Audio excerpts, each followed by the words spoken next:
உளுந்தூர்பேட்டை அருகே சாலையோரம் கவிழ்ந்து விபத்துக்குள்ளான டேங்கர் லாரியிலிருந்து எத்தனால் கசிவு ஏற்பட்டுள்ளதால் பரபரப்பு ஏற்பட்டிருக்கிறது.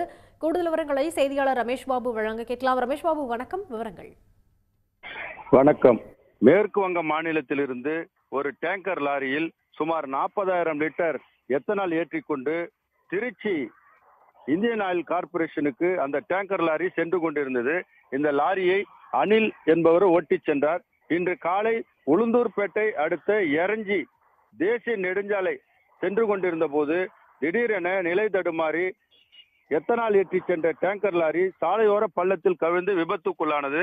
இதில் அந்த டேங்கர் லாரியை ஓட்டிச் சென்ற அனில் படுகாயம் அடைந்ததுடன் எத்தனால் அந்த டேங்கர் லாரியில் இருந்து கசிவு ஏற்பட்டது. இதனால் அந்த பகுதியில் பரபரப்பு ஏற்பட்டதுடன் அந்த வழியாக சென்றவர்கள் உடனடியாக எடைக்கல் காவல் நிலையத்திற்கு தகவல் தெரிவித்தனர். விரைந்து சென்ற போலீசார் வேப்பூரில் இருந்து தீயணைப்பு நிலைய அலுவலர் சதாசிவம் தலைமையிலான குழுவினர் தற்போது அந்த தீ பரவாமல் டேங்கர் லாரியில் தண்ணீரை அடித்து 2 கிரேன்கள் மூலம் மீட்கும் பணியில் ஈடுபட்டு வருகின்றனர்.